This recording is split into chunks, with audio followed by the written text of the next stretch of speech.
What's going on, everybody? It's Selna Kim here, America's face of dating, your host for this video. And we definitely have a doozy of an email. And so I don't even know if they say that word anymore, man, but F it. So I saw this, I believe it was sent about a couple days ago. And this guy subscribed to my website to get the free stuff. And he sent in just a really short and simple message. But basically, the title of this video is just 3 laws to be a desirable man. So just 3 rules that every man has to follow in order to be the most attractive version of himself. And I will admit that these are not things that are going to quickly fix something, right? So if you're trying to get a girl back or XYZ, might not, if you apply it, it might be too late, but this is stuff that for the long term, it's going to get you amazing results long term. So it's like you look back about 10 years from now versus you and your peers, and you're going to be just way out of the fucking picture. And I know that that's going to probably turn a couple people off, and I really don't give a shit because my channel is about, hey, like what really gets results, not just the quick stuff that gets you some quick stuff and, you know, some quick results. Like as Dan Pena says, never sacrifice short-term gains for long-term losses, right? I'd rather much play the long game. That's what I've always played. And that's why me versus my peers that I grew up with, it's just not even comparable. That's just how far ahead that I am. So if you want to get to that level, then you're going to apply these things right now, and you're not going to get amazing results from the start, but it's going to compound over time like a nice stock would for you. But his name's Eric, and so let's help out Eric a little bit. He goes, I've been single my entire life. I've been desperate, chasing girls, becoming friends for too long, and put in the friend zone. Can you please help me? Eric Jr. I'm not going to say his last name because some people cry about that stuff, but anyways, yeah, so I'm going to go over 3 rules that are just going to make you a more desirable man, Eric, because at the end of the day, dude, you said you're desperate, you're chasing. I can hear the desperation just in your simple email right here. It's literally 1 sentence, but very, very powerful, right? Sometimes the things that are short are very, very powerful. And so, I mean, first things first, dude, like, this ties into rule number 1, but you have to put in the work for yourself. And I'm going to be kind of reading from the rules list right here in the laws. But law number 1 is that I read in this book. I don't have it around here, but it's As a Man Thinketh. And in the book, he goes, men are eager to improve their circumstance, but they're unwilling to change themselves, right? And when I first heard that, I was like, damn, that is so true, dude. And you know, because like I might be like, dude, have you even read my book yet? Waking the Core of Man, my bestseller. It's sitting over there, but there's a bunch of stuff in the way, so I'm not going to grab it. There's a link in the description below to read that. But have you even read that yet? Like, if you haven't read that, like, you're not putting in the work on yourself, man. And it's like, when I say that this book is 400 pages, right? But if I told you, hey, you only have to read 400 pages in a book, and you're going to get, like, any girl you want pretty much. Like, it's attracting girls is going to be very, very easy for you if you just apply everything in these 400 pages. Would you read it? Or do I say 400 pages and you're like, oh, man, I don't want to read a fucking book. And you start bitching and complaining and moaning? That tells me that, hey, you're eager to improve your circumstance, but you are unwilling to change yourself. And most men are eager to improve their circumstance. They want something, but they don't really want it. Right, because they're not willing to change themselves. They're not really willing to put in the investment, whether that's money or time, into something. And that's fine. Most men are not destined for greater things. But it's like, if you want to be a man that really attracts high quality women consistently, you got to put in the work for yourself, man. And that's something I talk about in Arrows, man. Is like, dude, like, if you want the girl, you have to focus on your internal results. Let's say that your life is like a tree. Right, your internal produces your external. And it's like so many guys are focused, if life was a tree, so many guys are focused on just getting these rich and ripe and juiciest and the biggest fruits from the tree. But they're not focused on what produces that, which what produces that is the soil that the tree's in. The roots, how strong the roots are going to determine the fruit on the tree, because if you have no roots, there will be no fruit. Which I kind of just made up in the moment, it rhymed. But that's just the truth. Are you focused on just getting the girl?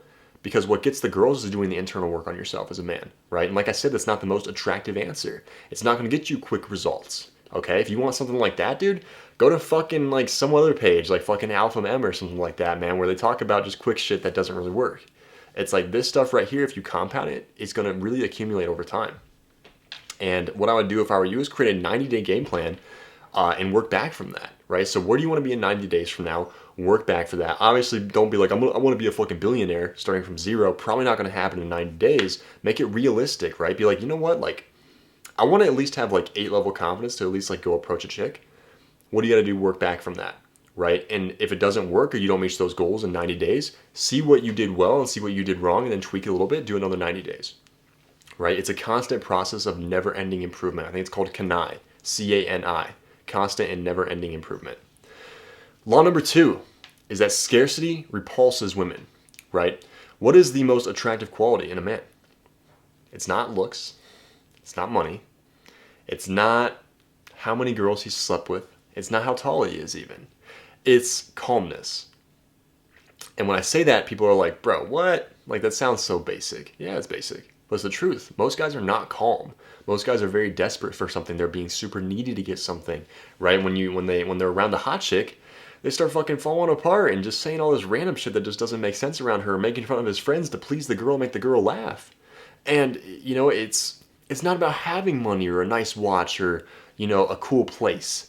It's about, can you be calm around the girl? Because what does calmness symbolize? It symbolizes that you don't need anything. You are happy with where your life is right now, and that's what attracts people into it instead of you. And scarcity means that you're constantly chasing something and you're in need of something else, so you are moving towards something, right? You were trying to get something instead of it coming to you. And that's how you attract women, is by being calm and just being like, yeah, she's a 10, but, you know, I've been with many 10s. Come from a place you got to think from the end here. What would a man who has everything, right? A bunch of nice watches, a bunch of fucking money in his bank account, good looks, muscles on his body, and has slept with, you know, a bunch of different supermodels. How would he be acting? And that's how you need to act right now to attract that. Because as the old saying goes, money goes where money is. And it's the same with women. Women go where women are. Now, law number 3. And this is arguably the most important one because it's the last one. But it's your standards, right? Let's say that you're talking to a 10. You've been in the talking phase with a 10 for 4 to 8 weeks now, right? And she's the only 10 that you've ever talked to, right? So you've only talked to one 10, and she's the only 10 that's been interested in you, let's say, ever, out of all time.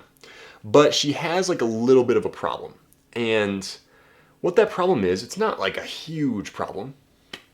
But what that problem is that whenever she, you know, gets a little drunk or a little bit tipsy, she starts touching and feeling on other guys. And, you know, just getting like not too crazy, like just a fine line of like, okay, that could be flirting, but, you know, it's still just like a little bit strange, right? What do? Most guys easily say, I'll just cut that bitch off, man. She's for the streets, right? When I'm talking right here, they're like, yeah, man, that's not for me, XYZ. But when you're in that situation, it's a little more difficult. Wouldn't you agree? I'm sure there's been many situations where you and me have said we'd do something, but then we're in the situation and it changes, right? Because now you're there. Now you're experiencing it. You're feeling that nice wet pussy. You're feeling that nice fat ass. You're feeling just the attention and her texting you and sending you kissing emojis just feels so good, right? So when they try to man up and cut that girl off, or they think they say they're gonna do something, but then they don't cut her off. Why is that? It's because they're too scared to. Their standards are like, you know what? That's the only 10 I've had. So I'm okay with cutting that off. I'm okay with just tolerating it instead of cutting it off. I'm okay with just, you know what, like, it's okay. I'd rather share her than feel the pain of loneliness of going and finding another girl, right? And so you in that moment, you need to be different. You need to have higher standards for yourself. And if that person, like, if she has like 9 out of 10 things, you can't settle for that. It has to be 10. It has to be perfect. And if it's not, she's got to go. And this is what society never tells you, because they want you to settle. They want you to be weak. And you're not weak. So, if you guys need my help, I hope that helped, Eric, by the way, but if you guys need my help, there's a link in the description below. You can book a call with me or my team, see if you're a great fit for my program. If you're not ready for that yet, that's totally fucking fine. Just, you know, if you have a question or a comment or anything, go to my Instagram, message me, talk to me. we'll respond to you. If you want a question answered now, comment down below just what you guys want to hear more of, and make sure you guys like and subscribe. I'm Son of Kim, America's face of dating, and I'll see you guys in the next video.